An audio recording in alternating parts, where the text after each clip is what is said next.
Christmas dinner, cozy, right? Until I thanked my aunt for a little keychain, and she dropped a bomb that shattered my family's perfect facade, exposing a betrayal so deep, it literally stole my home right out from under me. What the hell happened next? Let me tell you. I'm Lydia, 31, and for years, I tried to fit into a family that never really saw me. This particular Christmas, the table was set perfectly. Fancy china, candles glowing, the scent of honey glazed hem filling the air. My stepmother, Linda, was directing everything like a general. My dad carved the turkey with his usual precision, and my 19-year-old half-sister, Emma, was glued to her phone, even though phones were supposedly banned. And there I was, sitting next to my Aunt Margaret. She'd flown in from Phoenix as a surprise, and honestly, she was the only one who ever made me feel like I belonged. So, I leaned over, grabbed her hand, and said, "Aunt Margaret, thank you so much for the keychain you sent for my birthday. It's beautiful. I carry it everywhere. I even pulled it from my purse, a simple silver chain with a heart charm. To me, it meant everything." Then, the room went absolutely silent. Not the comfy kind of quiet, but the heavy, suffocating silence that screams, something is terribly, terribly wrong. Aunt Margaret's fork froze midair. Her eyes narrowed as she scanned the table. My dad stopped carving. Linda's smile. It just froze, painted on. "Keychain." Margaret's voice was dangerously calm, setting her fork down with deliberate precision. "Lydia, sweetheart, what keychain?" That's when I saw Emma suddenly sit bolt upright. Linda's hand trembled as she reached for her wine. My dad cleared his throat like he was about to deliver a death sentence. And I just knew. A bomb was about to go off. But to understand why that moment felt like an explosion, you need to know what my family was really like. It was no Norman Rockwell painting, trust me. Growing up as the stepdaughter, it felt like being a permanent guest who'd overstayed her welcome. My mom died when I was 7, and 2 years later, Dad married Linda. Linda! She had a special talent for subtle cruelty, always disguised as concern for my well-being. Emma got designer clothes. I got clearance rack. We want to teach Lydia the value of money. Linda would coo to relatives, like frugality was a character-building exercise just for me. Emma got a brand new Honda for her 16th. I was allowed to borrow Linda's minivan, which meant never. The pattern was relentless. Emma's wants were necessities, my requests were luxuries we couldn't afford. Art classes for me. Prioritize practical skills. Piano lessons for Emma. A private instructor, twice a week. College was where the inequality became undeniable. I worked at a movie theater, wrote dozens of scholarship essays, chose state schools. Emma applied to 5 private colleges, application fees costing more than I made in a week. But the worst part, they acted like this was normal. Like treating their daughters completely differently was just the natural order of things. "Lydia is so independent and responsible," Linda would sweetly explain. "Emma needs more guidance." Translation: Lydia can figure it out herself. Emma deserves to be taken care of. The only person who ever called them out was Aunt Margaret, my dad's sister. She sent graduation gifts, remembered my birthdays, asked about my life like it actually mattered. She didn't have kids of her own, but she treated me like I was precious. After that house, it felt revolutionary. When I graduated college with my nursing degree, magna cum laude, and debt-free, we celebrated at Applebee's. Emma, with her C+ high school average, got a party that cost more than my car. I learned not to expect much. Christmas gifts, practical items, family vacations, planned around my schedule, never with me. Margaret? She was my anchor. By 25, my life looked nothing like theirs. I was a single mom, a pediatric nurse, living in a tiny apartment with my 4-year-old, Danny. His father disappeared the moment I got pregnant. Honestly, by then I expected it. Our apartment was small but clean. Hand-me-down furniture, garage sale toys. Danny didn't care. He was happy, healthy, loved. That's all that mattered. My family's relationship with Danny was complicated. Linda would post pictures on Facebook, world's best grandma. But when I needed actual help, like babysitting for extra shifts, mysteriously always busy, Emma would drop by for an hour, then complain children were exhausting. Dad would visit monthly, a quick duty call. But Margaret showed up. Every few weeks, she'd drive 2 hours, bringing cookies, books for Danny, and genuine interest. She'd babysit without asking. She treated us like we mattered. When Danny got pneumonia at 3, requiring a week-long hospital stay, Margaret took time off work. She slept in that uncomfortable hospital chair, brought me clothes, held Danny when I needed a shower. My own father visited twice, for less than an hour each time. That's when it hit me. My real family wasn't about blood or shared last names. It was about who showed up when things got hard. Last year, when Margaret called to say she had breast cancer, I didn't hesitate. What do you need? When are your appointments? Who's driving you? The answer, predictably, nobody. Dad was too busy. Linda had prior commitments with Emma. Emma was too young to handle such serious matters. So, I became Margaret's transportation, her advocate, her support system. Twice a week, for 6 months. After my shift, I'd load Danny into his car seat, drive 2 hours to Margaret's, then an hour to the cancer center, 3 hours for treatment, an hour back to her house, and 2 hours home. Danny learned to quietly entertain himself in waiting rooms. During the worst of chemo, I'd stay overnight, making sure she ate, took her meds. Danny would curl up next to her, gently patting her bald head. "Aunt Maggie is brave," he'd whisper. "Yes, she is," I'd agree. And she deserved so much better from her family than what she was getting. The night Margaret finished her last round of chemo was one of the best of my life. We sat in her living room, Danny asleep between us, and she grabbed my hand, stronger than she'd been in months. "You saved my life," she said, her voice quiet. "Not just medically, though your nursing skills certainly helped. You showed up when everyone else had excuses. You made me feel loved when I felt forgotten." My eyes blurred. "Your family, real family. This is what people do for each other." Her eyes filled with tears. "Your father called me twice in 6 months. Twice." Linda sent a card. Emma texted occasionally. "But you? Working full-time, raising a child alone, you found a way to be here every single time I needed you." Her voice hardened, the anger new. Margaret, the peacekeeper, had apparently burned away her patience for pretense. "After Richard died," she continued, referring to her late husband, "I thought about changing my will. He left me well provided for. We never had children. I'd always planned to leave everything to your father, assuming he'd take care of Emma and help you. But this experience, it's shown me who actually deserves my consideration." I felt uncomfortable. "Margaret, you don't need to." "Yes, I do." Her voice was firm. "You need to understand, Lydia. I've watched this family dynamic for years, making excuses, hoping things would improve. They haven't. If anything, they've gotten worse." She was right. Even during her cancer, the patterns held. Dad called me for updates on Margaret, not her. Linda asked me to relay messages. I was their communication service, not the one actually caring for her. When Margaret's hair started growing back, her energy returned. "I'm going to travel," she announced. "All those places Richard and I talked about. Europe in the spring, for 3 months." I was thrilled for her. She deserved every ounce of joy, but I was also going to miss her terribly. "Before I go," she said, "I want to do something special for your birthday. 28 is a big year. I have plans." My birthday was in October, and she left right after. She'd beaten cancer. She was living her dream. Her postcards arrived weekly. Paris, Greece, Italy. She sounded happier than ever. 3 days before my birthday, a delivery truck pulled up. I wasn't expecting anything. A package from Margaret, European postmark. Inside, a small jewelry box containing a simple silver keychain with a heart charm. And a note. "Happy birthday, sweetheart. This is just a little something to hold you over until I get back and give you your real present. All my love, Aunt Margaret." It wasn't much, but knowing she thought of me while seeing ancient ruins, it was perfect. I attached it to my keys immediately, carried it everywhere, just like I told everyone at Christmas dinner. What I didn't know then, that tiny keychain was an afterthought, a placeholder for something much, much bigger. My actual birthday, October 28th, came and went quietly. Double shift to the hospital, holiday pay for Danny's Christmas.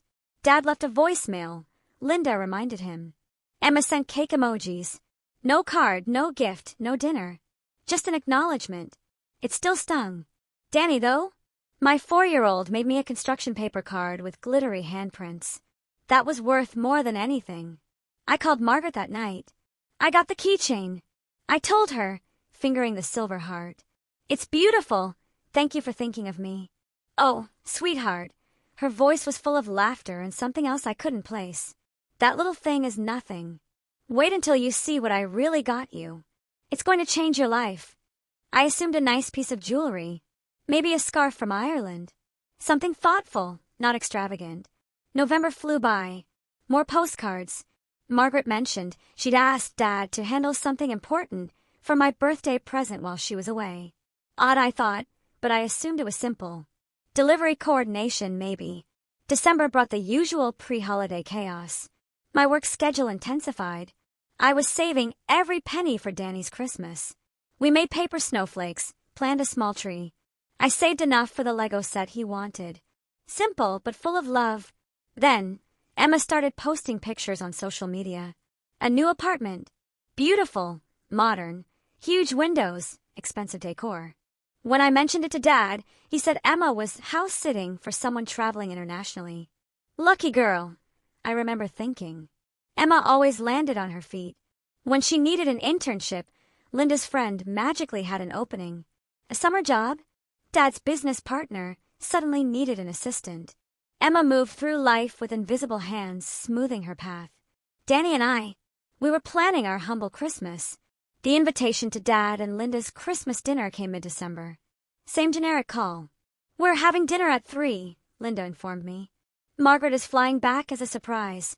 She wants to spend Christmas with family. My heart leaped. I hadn't seen her since before her trip. Maybe this year would be different. Maybe with Margaret there, I'd finally feel like I belonged. I bought a new dress, small gifts for everyone. Danny was thrilled about Aunt Maggie. I had no idea that her surprise return was about to expose a betrayal that would shatter my understanding of my family forever. Christmas morning. Bright, cold. Danny, 6 a.m., bouncing on my bed. We opened our modest presents. His joy over the Lego set made every extra shift worth it. Getting ready, I felt oddly hopeful. Margaret's postcards had been full of self-discovery. Maybe her new perspective would bring positive energy. Maybe this Christmas would be the turning point. Danny, adorable in his button-down, clutching his dinosaur book, asked, "Will Aunt Maggie have presents from far away?" "She'll have wonderful stories," I told him. "Spending time with her is the real gift." The house was decorated exactly as always. White lights, silver and gold, everything coordinated.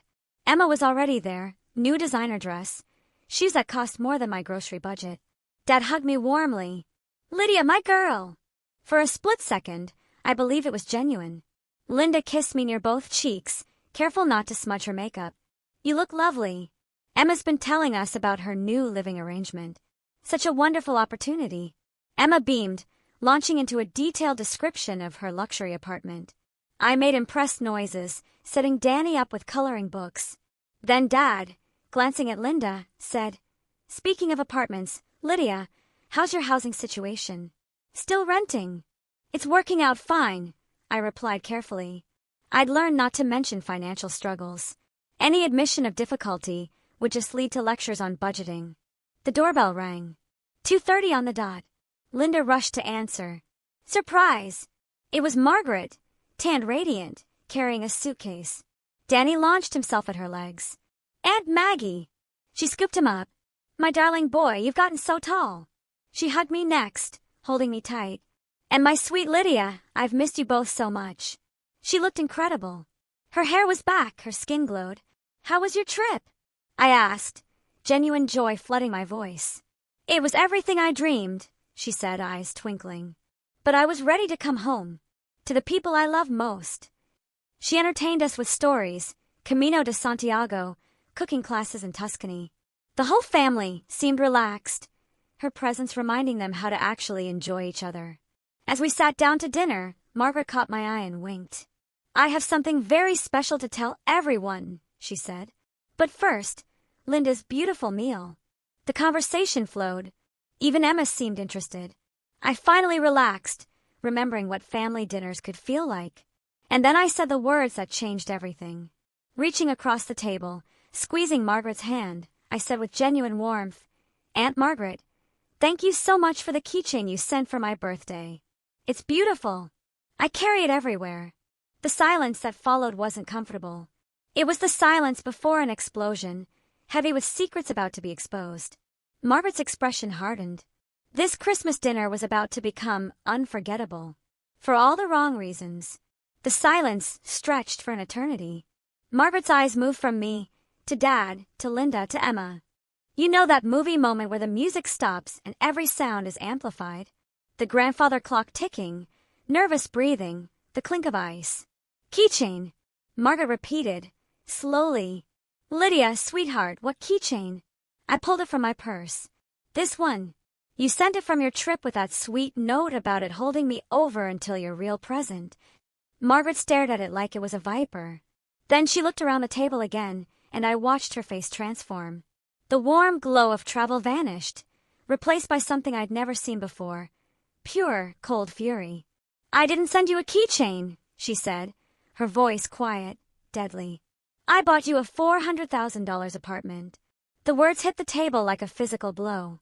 Emma's phone clattered. Linda's wine glass slipped, red wine spreading like blood on the white tablecloth. Dad's face went from normal to pale to gray. And me? I just sat there, blinking stupidly.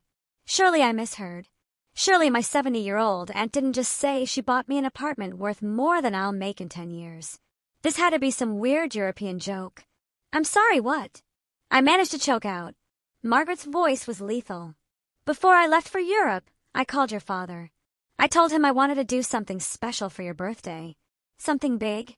You'd spent 6 months taking care of me during the worst period of my life. Driving 4 hours round trip twice a week. Staying overnight when I was too weak. Bringing Danny to chemo because you couldn't afford a babysitter." She was looking directly at Dad now, and he was shrinking in his chair like a scolded child. I told him I'd found a beautiful apartment downtown. 2 bedrooms, perfect for you and Danny. Safe neighborhood, good schools, close to the hospital. I put down the full purchase price and had the deed transferred to your name, Lydia. My brain was reeling. An apartment, a real apartment, with my name on the deed? But Emma had said she was house-sitting. House-sitting. Margaret's laugh was bitter, chilling. "Emma, sweetheart, whose apartment have you been living in for the past 2 months?" Emma's face crumbled. She looked at Linda, pure panic in her eyes, like a child caught breaking something priceless. "Mom, you said you promised me." "Promised you what, exactly?" Margaret asked, her voice capable of freezing fire. The floodgates opened. Emma started to sob, not delicate tears, but ugly, panicked, gut-wrenching sobs. "Mom said you'd never find out. She said Aunt Margaret would be traveling for months, and by the time she got back, I'd be settled, and you'd just have to accept it." The audacity. They took a gift meant for me, gave it to the golden child, and framed it as fairness because I already had somewhere to live. My tiny 2-bedroom rental where Danny and I shared the living room because his bedroom was a converted closet. Dad finally found his voice a croak.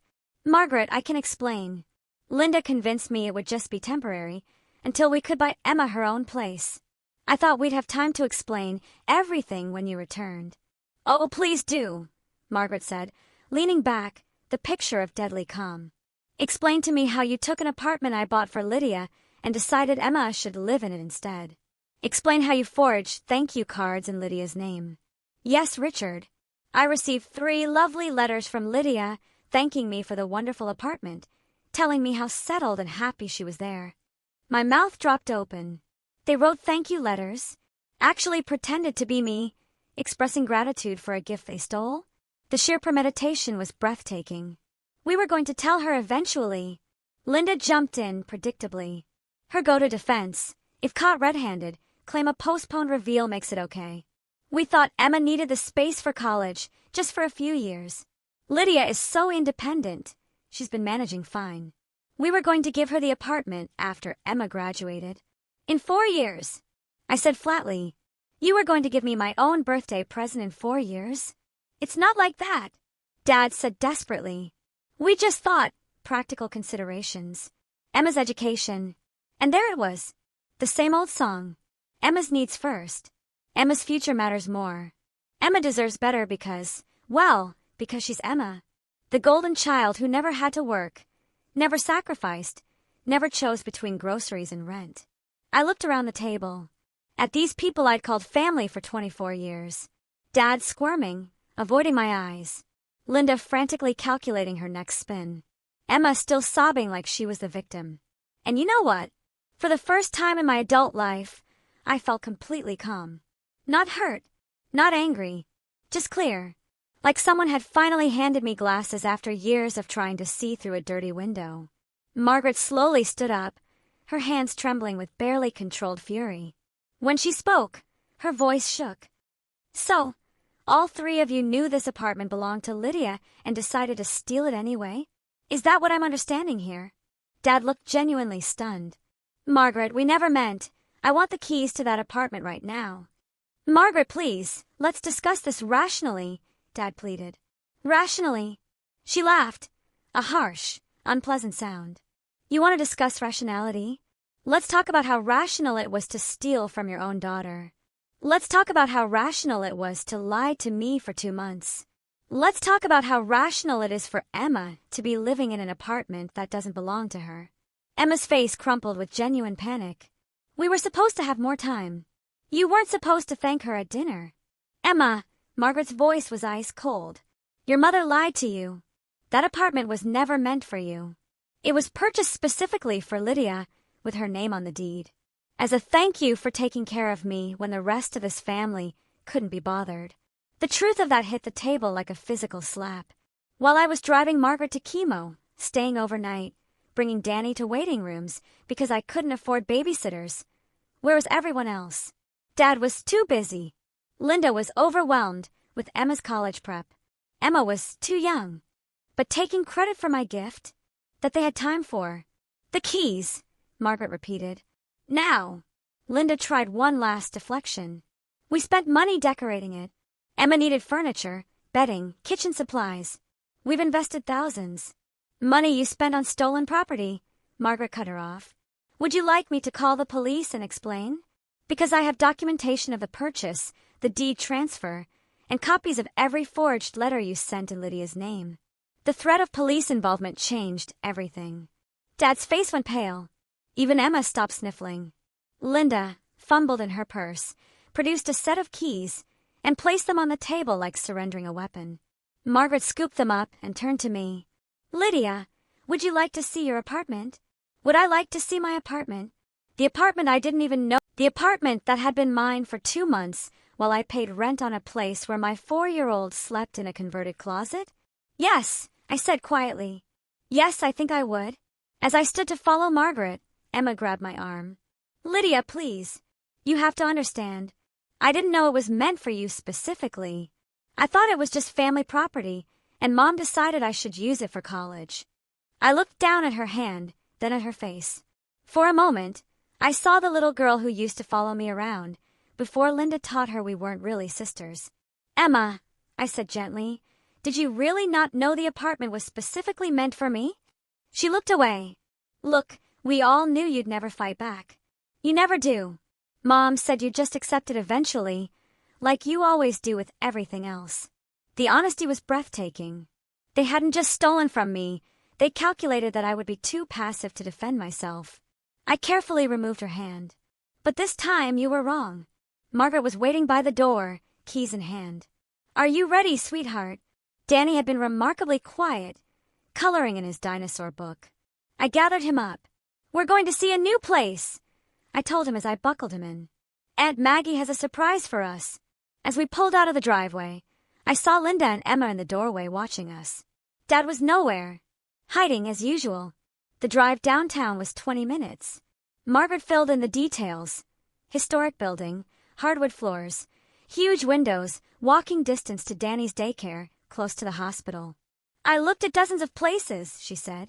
But when I saw this one, I knew it was perfect for you. It felt like home. We pulled up to a beautiful brick building, black shutters, flower boxes. The kind of place I'd always walked past, dreaming, but never daring to consider.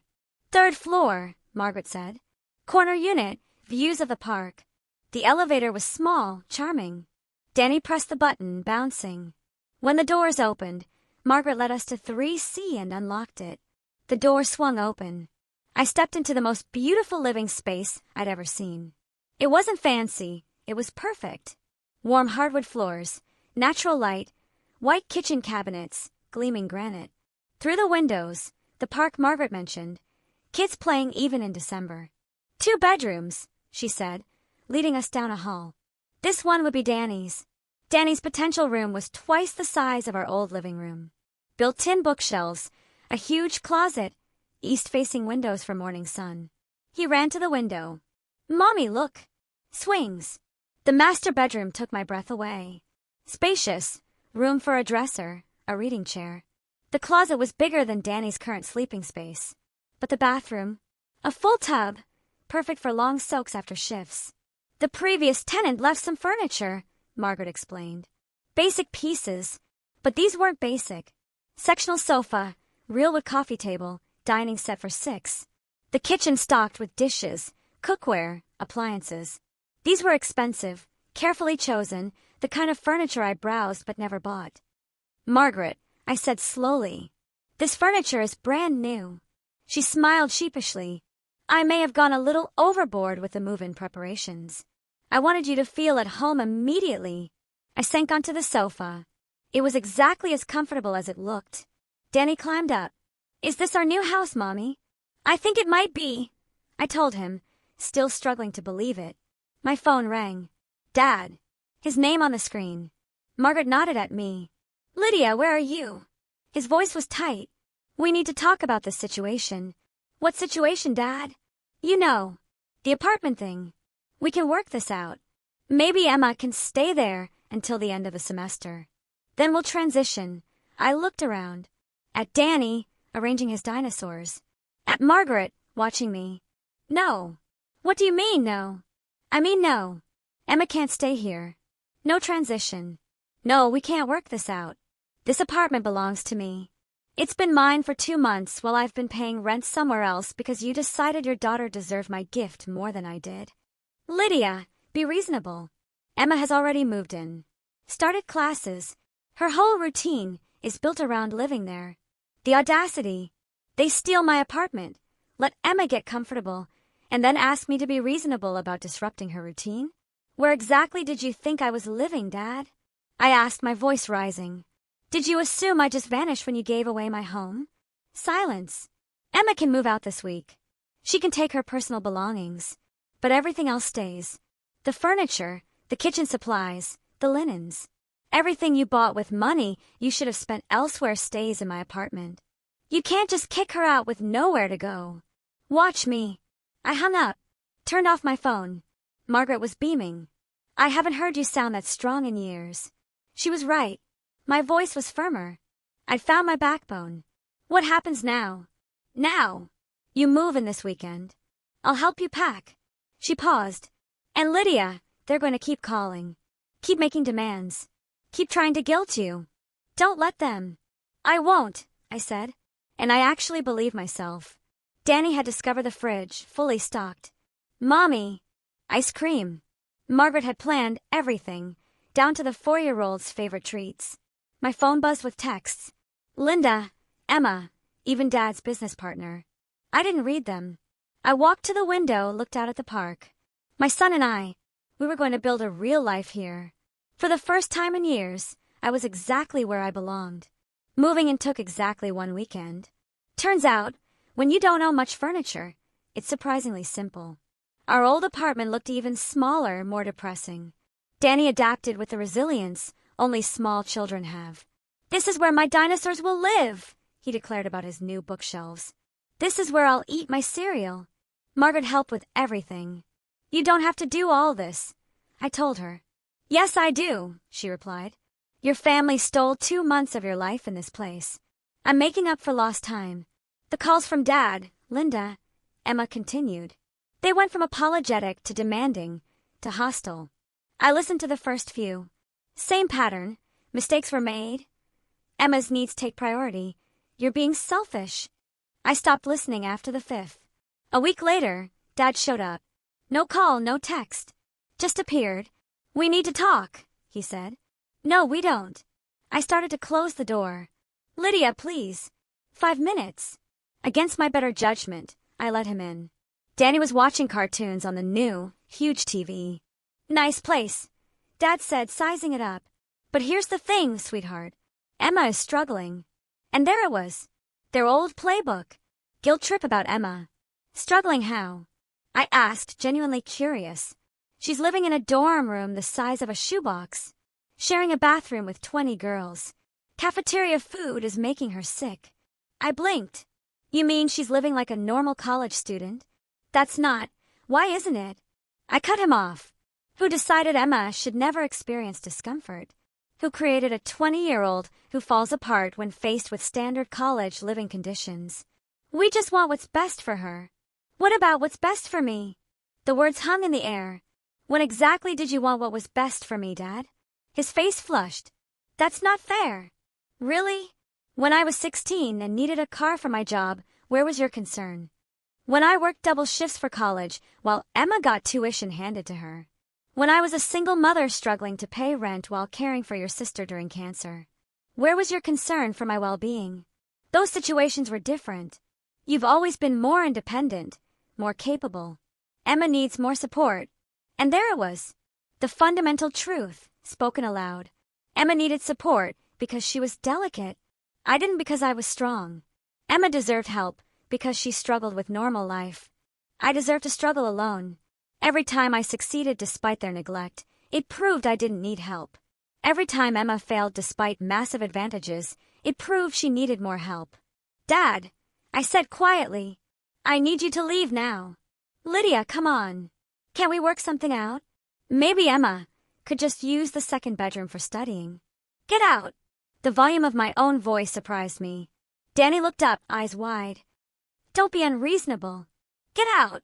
Dad stared, like I'd slapped him. I don't know what's happened to you, but this isn't the daughter I raised. You're absolutely right, I said, walking to the door. The daughter you raised would have handed over the keys by now.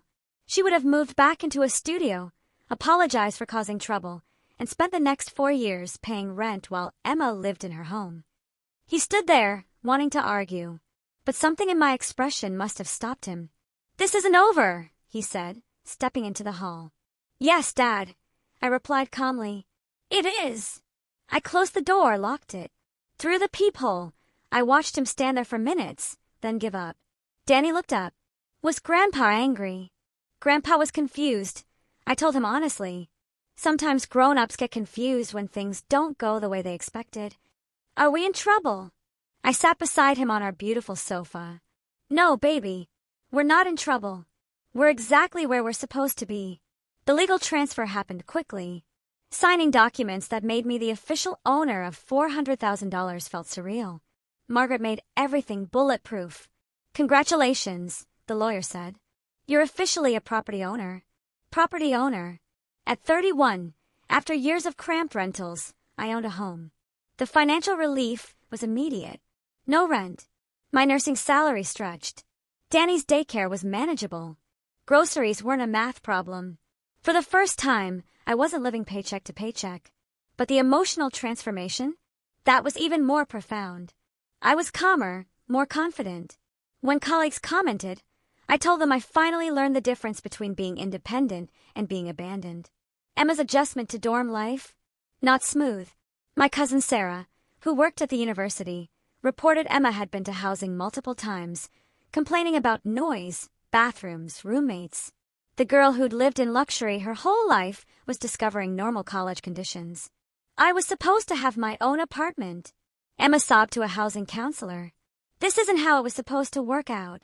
The irony was not lost on me. 20 years of being shielded. Now, facing shared bathrooms and cafeteria food, she was genuinely shocked that money couldn't immediately solve her problems. Her texts to me became hostile. You're ruining my college experience because you're jealous. Everyone thinks you're a terrible sister.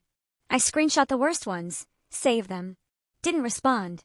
Margaret had warned me Emma would escalate. The escalation came. Emma showed up at my apartment building, crying dramatically in the lobby until a neighbor let her in. She pounded on my door. Lydia, I know you're in there. We need to talk. I opened the door, but didn't invite her in. She looked terrible, disheveled, unwashed hair, dark circles. "You have to help me," she burst out. "I can't live like this. The dorm is horrible. My roommate snores. My grades are suffering."